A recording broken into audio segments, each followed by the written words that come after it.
Hi friends, welcome back. So on this episode, we're going to talk more about nutrition, the big picture of like, what are the big levers, what are the small levers, what should you focus on, and because if you look online, everyone is fighting about nutrition, what's the right way, what's the wrong way of eating, what you should pay attention to, what you shouldn't, which diet should you do, and you just get blasted in the face with a lot of different things, and you're left with more noise than actual signal. And this is something I kind of want to talk about right now because I just feel like talking about it.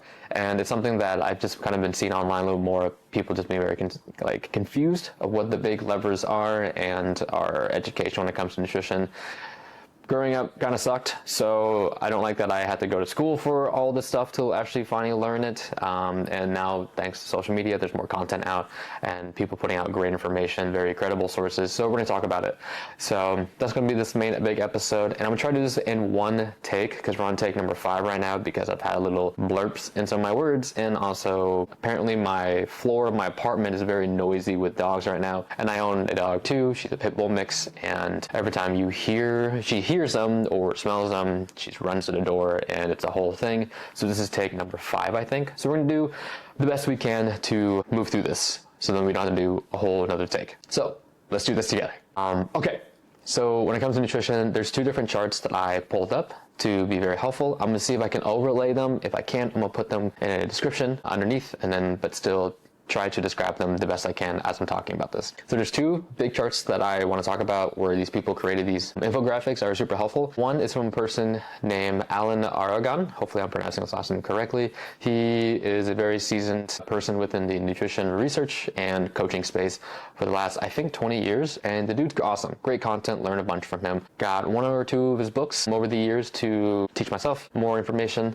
And so the chart that he has right here, it's called the Nutritional Intake for Health, the Big Picture, and then another one from Dr. Adrian Chavez, I think that's how you pronounce his last name, and he made a reel the other day, and just the timing was very, very, very nice, and so we're going to talk about it too.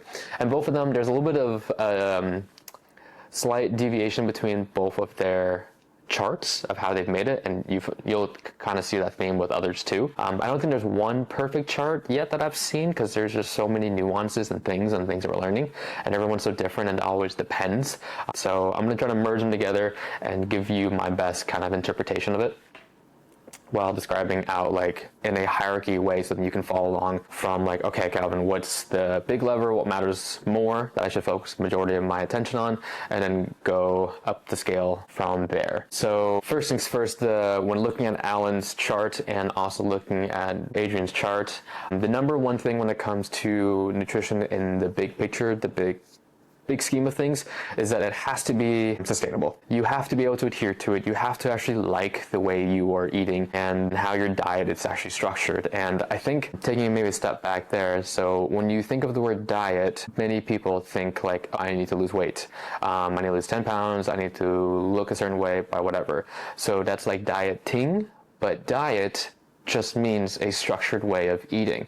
And so your diet doesn't have to be fixed. It doesn't have to be just a one method or framework of how you operate forever. It should be very dynamic and fluid and ever so evolving based on your preferences, needs, goals, surroundings, celebration moments, and things like that. It should be very malleable and adaptable and flexible for you, so then you don't develop eating disordered behaviors, patterns, and actual disorders, because those things aren't very good, so that you can improve your relationship with food. And so yeah, so hope by the main attention about talking about these big pictures, it does kind of help you sift through the noise and find more of the signal. So if you're trying to develop a very healthy, again, healthy also, it's a very broad word. If you look it up, I think it's just basically well-being, like very general, very ambiguous across all domains by the World Health Organization. And so you get to define what health looks like to you, especially within your nutrition and how it just fits within your lifestyle preferences and goals. But the number one thing is there's no perfect diet. There's no perfect way of eating, whether you are very rigid, flexible, all that stuff. It's that it has to be sustainable sustainable. It has to be very sustainable, and you'd have to be able to adhere to it. You actually have to look forward to it, and it is in alignment with your preferences, goals, and all that stuff. So it's like for one person, keto may be perfect for them, or intermittent fasting, maybe it works for you. And it's not because any of these different diets are like more superior than one another in the big picture, broad scheme of things. And like now, depending on your situation, if you were trying to optimize for like sport performance or losing a certain amount of weight because you have weight to cut for a Olympic weightlifting meet or powerlifting meet or just whatever, then each kind of goes more into the nuances of it. All depends. But on the big picture, big scheme of things, the thing that holds all these different components and pieces together is that it must be sustainable, and you have to be able to enjoy it and be able to sustain this method for a long period of time. This has to be your way of how you operate, and you get to define the rules. So big picture always is adherence and long-term sustainability. The next one is by looking at both these charts by Dr. Adrian Chavez. When he organized his is from bottom up, the first three levels, it's meeting energy needs, meeting macronutrient needs, and meeting micronutrient needs. And I very much agree with that. But what I like from Alan Argon's graph, infograph for his, is that they're like, here's like triangle here and an upside down triangle and then like another triangle, because all three of these, you're just kind of juggling between all three in whatever harmonic fashion, because all three of these are very important from an energy balance, from micronutrients, from macro and micronutrients, and then the quality of the nutrients that you are consuming too. So they all matter. One isn't better than another, but if you had to go black and white, like just straight up black and white, then yes, maybe total calories matter a whole lot.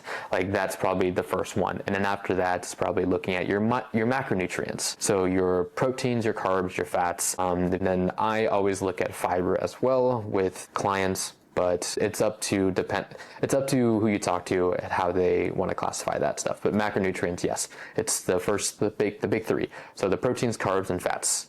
Those are your big three rocks within macronutrients. And now micronutrients, you can think of that as all the minerals and vitamins that you need to just operate. And so another way that you can look at these three different ones is like energy balance. So energy, whenever people use that word, it's just calories. Calories coming in, calories coming out. Energy intake, energy expenditure. So how much energy are you bringing in, consuming, breaking down, and how much energy is being dispersed, whether that's through food, energy expenditure from exercise, from non-exercise, from etc. So energy balance, number one, matters a whole lot. You can think of that at almost like your amount of calories you consume dictates your weight. And you look at macronutrients, your proteins, carbohydrates, and fats. Depending on what the ratio of the composition is for each one of those, that's going to largely influence your body composition. So having very high protein will more so influence better preservation of muscle mass, building muscle, things like that. Carbohydrates really helps influences like performance. So say you are running, you need carbs to run. You are lifting, you need carbs to do that stuff. And then fats plays a big role in hormonal regulation. So for you to feel good, getting so tipping the scale to have more omega-3s, fatty acids over omega-6s. Not saying they're bad. I don't want to use that type of language. But tipping the scale more towards omega-3s from like olive oil, from fish, salmon, and nuts and seeds, things like that. So very, very helpful there. And so I like how in Alan's graph, there are like three triangles kind of stacked, but in between each one, in between the seams, adherence has to be embedded in between each one. And I really like that because he's showing that it's very dynamic, and depending on your goals and depending on your needs and like the season of life you're in or the specific moment or situation, then like you kind of alternate between what matters more in the context that you're in. And so I like that. And in this, what is sewn and in between the seams is adherence. So every step of the way as you're building this pyramid, this hierarchy system, adherence is always right there. It's like associated. It's the buddy that's tagging along. So adherence, adherence, adherence. It must be sustainable to you. So like I can tell you what the perfect diet is of like high protein, high fiber, controlling your calories. But if that's not sustainable to you, then we got to find what way is. So like me telling you to have breakfast in the morning and you're just not naturally hungry in the morning, or you just because your schedule doesn't work out, then me just like yelling at you to just keep having breakfast in the morning to get protein in because somebody said it as a blank statement and it may work for somebody else in their lifestyle, it may not work for you. Maybe you just don't get hungry until noon, and that's not good or bad. If that's the way that you kind of are and that's your preference, then that works just fine. Now I'm the opposite of that. When I wake up, I'm like ravenous. I'm extremely hungry. So I have protein right away. Like, I mean, I need food right away, but I prefer that. So it really just depends on the person. But again, we're just talking about big picture. So big picture things, if you had to put them in a hierarchy system, at the very base of it, the first lever is going to be your energy needs, being able to meet that from the total amount of calories for your preferences and goals. And next thing is going to be your macronutrients, your proteins, carbs, carbohydrates, and fats. So fiber is something you can throw in there as well. I do when I look at fiber with clients for health. And then next thing is micronutrients. So all your different vitamins and minerals, magnesium, zinc, vitamin C, vitamin D, etc. Those type of things that really influences how you feel. And they also influences how you metabolize and use your macronutrients. So those play a role there too. So it's not, like I said, one isn't more important than another. They all matter. But like say, no, I'm not gonna go down that road. Say big picture, they all matter. Now, as you continue to go up the ladder and see what matters next is, let's take a look here.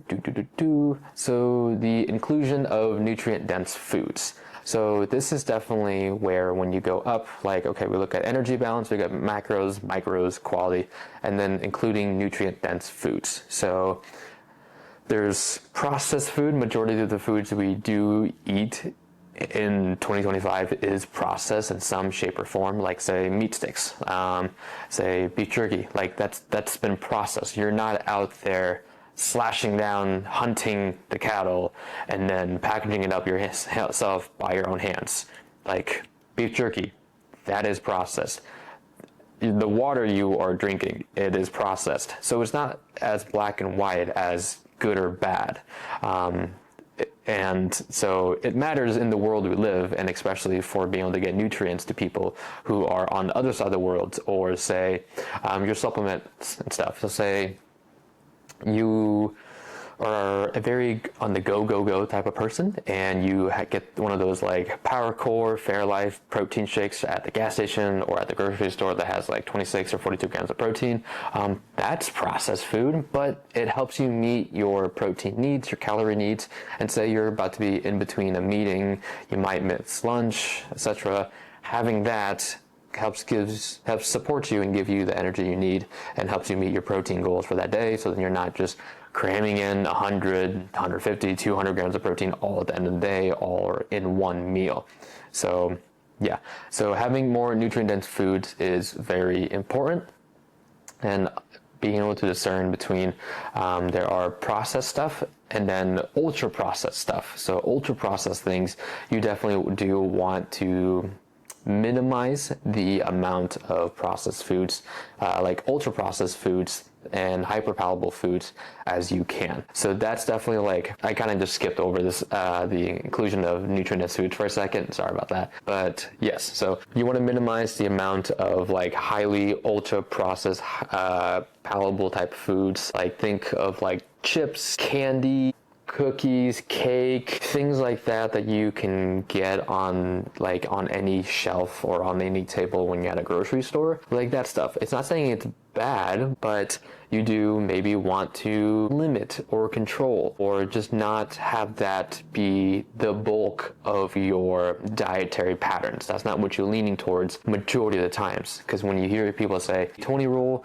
those are just arbitrary rules. but taking big picture, making sure that we're consuming enough calories to meet our goals, energy demands, activity levels, performance to support you. For health, yes, pull that lever. That matters, number one. Next is macronutrients. So making sure you're getting a sufficient amount of protein, carbohydrates, fats, and fibrous sources that has like pre, pro, and postbiotics. So that kind of goes into like the nutrient dense foods. So as you go up the hierarchy. But number three, making sure you're meeting your micronutrient needs. So your vitamin C, vitamin D, magnesium, zinc, things like that. And nutrient dense foods, I kind of skipped over that, I'm so sorry, is including more foods that have very high amount of like evidence or just like evidence. That's the word I was looking for. I have a high level of evidence of their effectiveness for health and well-being and just different health promoting benefits. So like having like cranberry or red tart cherry juice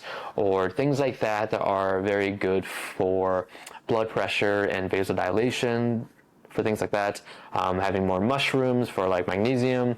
Forgot what the other help with that one, or like including more foods that have more different diversity from like pro and pre and like postbiotics, from like fibrous sources like fermented stuff like kimchi, sauerkraut, to like dates and figs, or from like chickpeas, plant options, to brown rice. So that's kind of when you're going down like that other level, the like higher up the hierarchy level of including more like quality of nutrients, very nutrient rich, and the diversity of all those type of foods. So like, can you kind of see where like the big picture is? And like, if you were to stack all this as a pyramid, as you go up the list is kind of like everything matters, but it's just less of your focus, because at the very end, total energy, total calories you consume matters very much.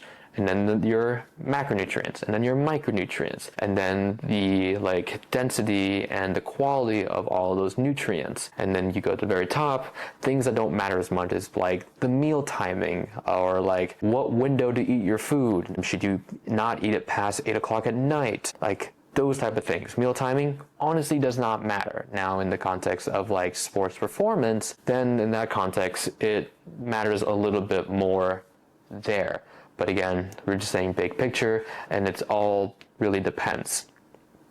But no matter where you kind of weave your way through the seams of all these different components up the pyramid, adherence, sustainability and enjoyability has to be like always maintained throughout every structure of this, like as you're moving through all the levels. That matters the most. Because if you can't see yourself eating in this like structured way, and again, structure is very loose. You can be like, hey, for this season, I'm going to consume 2,000 calories and this much protein because I just want to feel good. But then say the next season you have a performance goal and you kind of want to fine tune some stuff, or like, hey, you're about to go on vacation with family or friends, or go to celebrations or just events, social gatherings that involves food, but you don't want to be that super rigid person, but maybe you need to if you were like 1 week away from like a bodybuilding show. That's another it depends moment. But if you're just generally eating to feel well, to be healthy, then it's important to be able to indulge and enjoy the foods around the celebration, the experience that you are having with other people, because food is deeply embedded in every aspect of all of our lives, and it matters with your relationship with the food, how you respond to it, so that you aren't developing any type of like eating disordered like habits, behaviors, patterns, and actual like disorders, because that's not really bueno nor optimal. And then like as you go up even more is staying away from foods that you like, as you kind of move up the ladder and start to become more in tune with yourself, staying away from foods that you have a actual intolerance to, or stuff that with new emerging evidence that maybe these food items are more linked towards negative health outcomes. So like if you have a dairy intolerance or a gluten intolerance or soy or any of the other, like I think there's like 9 big ones and even more than that, you learn that some of these foods just don't sit well with you. Like you get abnormally bloated extension of your abdominals for an extended period of time. You're gassier, you just feel lethargic, you feel like you're breaking out more, you're going to the restroom, your stool coming out doesn't look right or feel right, and any of those other negative things. So like, yeah, maybe you're developing an intolerance to some of these food items, but maybe some of these items, say, like, is totally fine for another person, like milk, protein, vitamin C, calcium. Not vitamin C, but calcium. Great, but maybe for you, it doesn't sit too well with you specifically. And so it's okay to lean away from that and see how you feel. And because maybe some of those type of things, dairy or gluten, you have an intolerance to, and you're building stuff like that. And so maybe those are not great foods for you. They're not, I don't want to use the word bad, good or bad, because food is neutral. But maybe it's just not in alignment basically with your physiology and how you operate and how you best feel. And these things take practice as you are just navigating through all this stuff. So yeah, I just wanted to take that time to go through like the importance, the hierarchy, because I know people get very anxious about like, what do I do? What do I focus on? What's the best diet? There's really no best anything, because the number one thing is it has to be sustainable to you, and stop focusing on the pennies, stop focusing on the small levers. Not saying that they don't matter, nor the ingredient list or the quality of foods. Like, of course they all matter, but again, it depends on your preferences, goals, and something I just realized I didn't bring up, it's your economic status, your financial status of what you can afford. Because good, clean foods, it's not just for the wealthy people.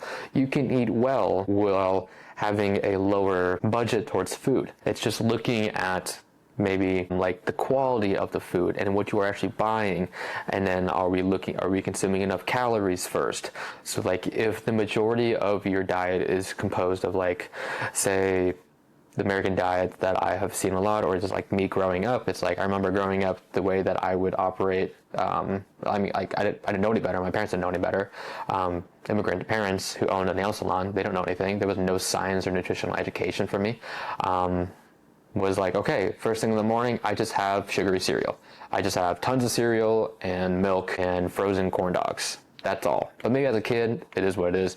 But like, that was the main thing I had, okay? And now to go several hours later, and then lunch, what would I have? Well, I just go eat out with my friends. McDonald's or Subway or things like that. And then dinner time would probably be when I come home and I just eat a lot of rice, because that's just very culturally something we do.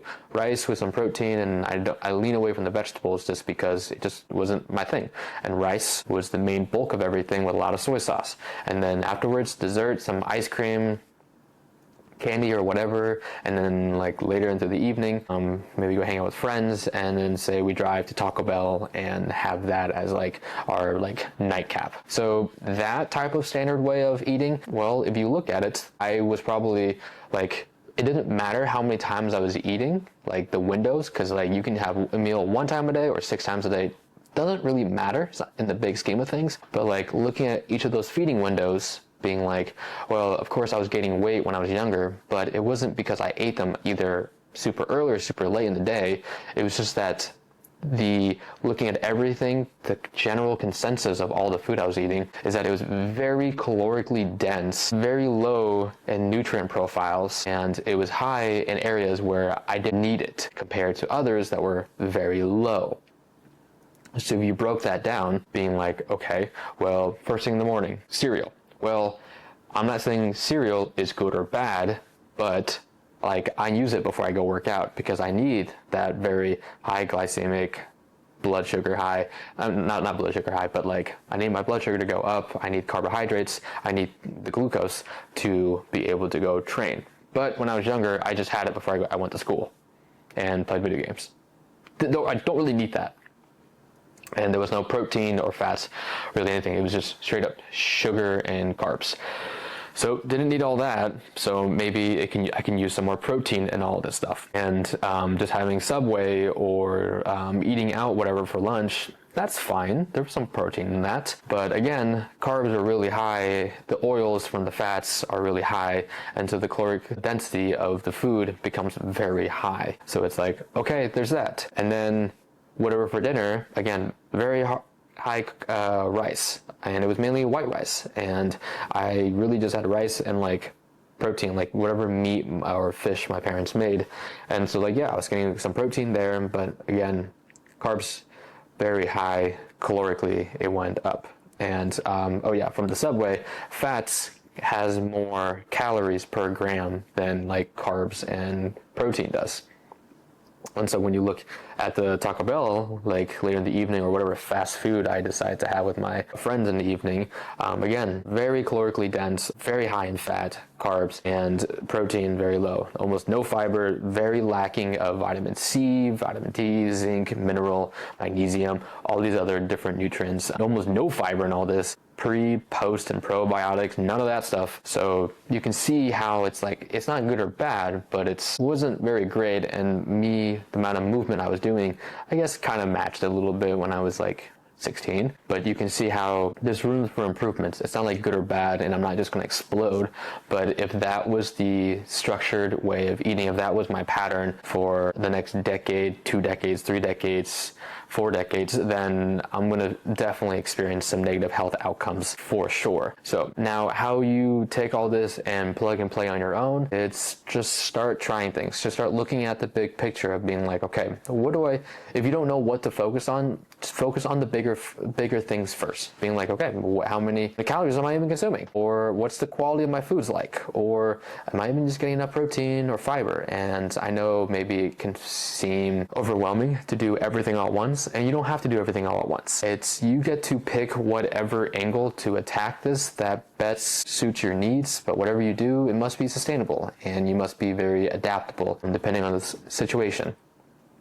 So a lot of it just comes down to it depends. So I hope me kind of breaking down some of the bigger pictures of nutrition from your energy balance, from your macros, from your micronutrient needs, to the quality of the food sources, from the diversity of the foods, to the meal timings, to things that kind of extremely ultra processed foods, all these different things. I hope by putting them in some type of hierarchy way was able to be helpful to you. But remember, the number one thing is always, can you adhere to it? Is it sustainable to you? Is it enjoyable to you? And all those things. So I hope this made sense. I hope this was helpful to you and didn't cause you to have more noise than anything. Hope this was some signal. And yeah, so cool. Thanks for hanging with me.